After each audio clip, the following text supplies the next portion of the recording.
वंचित बहुजन आघाडीचा, वंचित बहुजन आघाडीचा, आरक्षण आमच्या हक्काचं, आरक्षण आमच्या हक्काचं. इथे उपस्थित माझ्या सगळ्या माता भगिनी, माझे बंधू, तमाम वडीलधारी मंडळी आणि या आरक्षण वाचवण्याच्या लढाईतल्या माझ्या तमाम साथीदारांना माझा जय जिजाऊ, जय शिवराय, शरणू शरणार्थी, जय ज्योती, जय क्रांती, जय मल्हार, जय लहुजी आणि जय भीम. मित्रांनो, आपण जर भारताचा इतिहास बघितला, भारताच्या राजकारणाचा इतिहास बघितला, तर आपल्याला दिसेल का हा भारताचा इतिहास आणि हे भारताचं राजकारण एक संघर्ष आहे. एक संघर्ष आहे दोन वर्गांमध्ये. तो दोन वर्गांना तुम्ही आहे रे नाही रे असं पण म्हणू शकता आणि दुसऱ्या बाजूला प्रस्थापित आणि वंचित असं पण म्हणू शकता.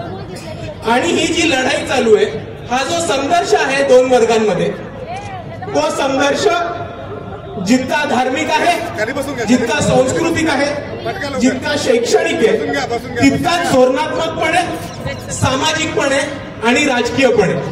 पण आपलं दुर्दैव आहे, आपल्या तमाम बहुजनांचं दुर्दैव आतापर्यंत हे राहिलेलं आहे की आतापर्यंतच्या या दोन्ही बाजूनी लढणारे दोन्हीही पक्ष हे प्रस्थापितांचेच आहेत. आपल्या याच्यामध्ये पक्षच नाही राहिला, आपल्या याच्यामध्ये स्थानच नाही राहिलं.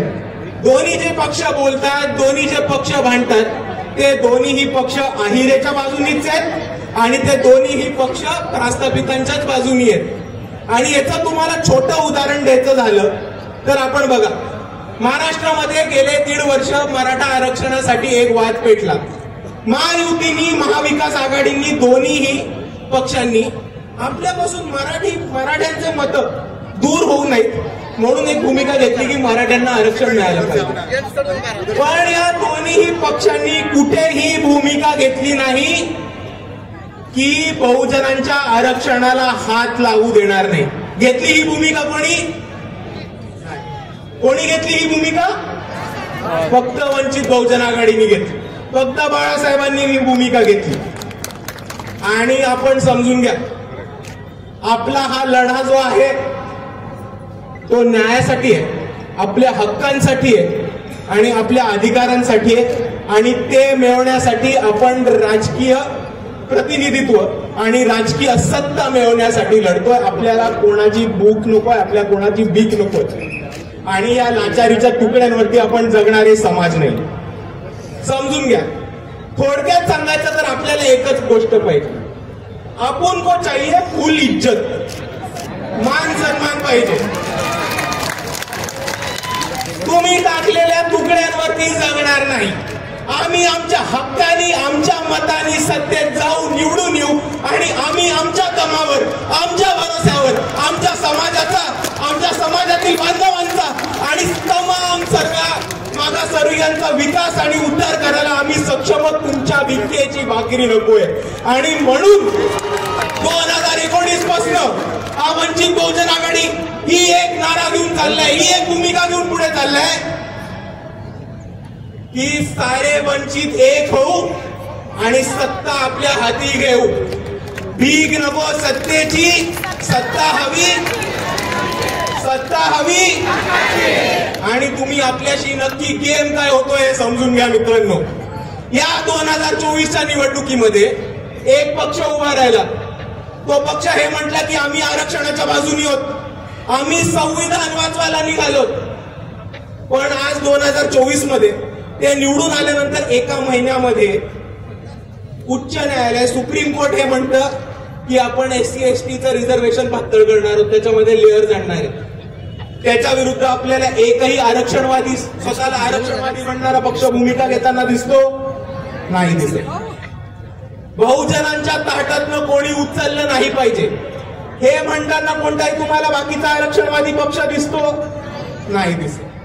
एवढंच नाही तर तुम्हाला छोटी छोटी अजून उदाहरणं देतो. कर्नाटकामध्ये काँग्रेसचं सरकार आहे. 1400 कोटी SC ST फंडातनं पैसे दुसरीकडे डावलले गेले. आवाज उठवला नाही उठवला. तेलंगणामध्ये काँग्रेसचं सरकार आहे, SC STचा फंड दुसरीकडे वापरला जातो, कोणी आवाज उठवतं नाही उठवत. आणि ही लोक म्हणतात की आम्ही आरक्षणाच्या बाजूने आहोत, आम्ही संविधानाच्या बाजूने. पण मित्रांनो, तुम्हाला एक प्रश्न विचारायचा आहे की तुम्ही हे असंच घडत राहिलं तर उद्या असा एक दिवस येईल जेव्हा तुम्हाला काँग्रेसकडनं संविधान जाऊन वाचवायला लागेल. आणि ही परिस्थिती थांबवायची असेल तर आपल्याला एकच उपाय, तो म्हणजे आंबेडकरवादी पक्षांना उभं करणं, बहुजनवादी पक्षांना बळ देणं, आणि जी लोक आपल्या स्वतःच्या प्रतिनिधित्वासाठी बोलतात, आपल्या स्वतःच्या प्रतिनिधित्वासाठी लढतात, त्यांना बळ देणं. कारण आपला लढा प्रत्येक पातळीवरती आणि आपण प्रत्येक लोकांशी लढणार आहोत. आपण समोर आलेल्या प्रत्येक लोकांशी लढायला सक्षम आहोत आणि त्यांना या लढाईमध्ये उरून पण पुरू शकतो. कारण आपण लढतोय सत्याच्या बाजूने, आपण लढतोय आपल्या हक्कांच्या बाजूने आणि आपण लढतोय आपल्या न्यायाच्या बाजूसाठी. म्हणून कोणी समोर किती उदेत, आपण ह्या लढ्यातनं मागे हटणार नाही. तसंही इकडच्या प्रस्थापितांनी आपल्यासाठी दरवाजे बंद केलेले आपला हा समाज आहे.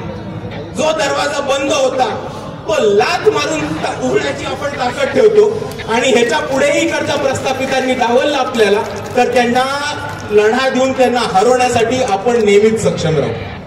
पण मित्रांनो, तुम्ही लक्षात राहा, या लढाईमध्ये तुमच्या समोर सैन्य बरेच येणार आहेत. समोरच्या शत्रूकडे फौज बरीच आहे, त्यांच्याकडे त्यांचे कार्यकर्ते आहेत, गाव गुंडे आहेत, धारकरी आहेत, अर्धे चड्डीवाले आहेत,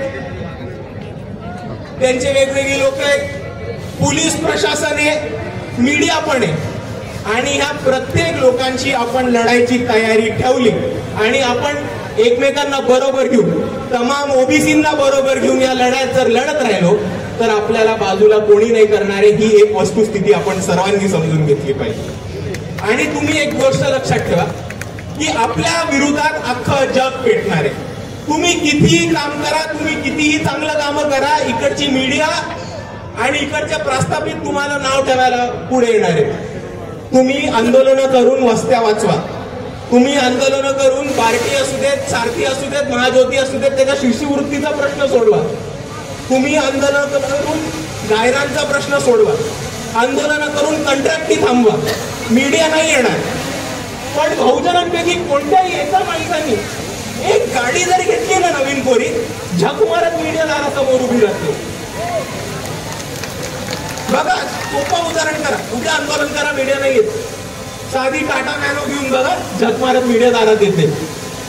आणि ही इकडच्या बहुजनांना आणि वंचितांना स्पेस या मीडियाने दिली आहे. आणि आम्हाला जशी ह्यांची भूक आणि ह्यांची पिकेवरती टाकलेली भाकरी नकोय, तशी इकडच्या मीडियाची स्पेस पण आम्ही स्वतःहून क्रिएट करू, स्वतःची ताकद बनवू. आणि जोपर्यंत इकडच्या बहुजनांना त्यांचा सत्तेचा वाटा मिळत नाही तोपर्यंत हा लढा चालू ठेवू. एवढं बोलून माझे 2 शब्द थांबवतो. जय भीम, जय संविधान.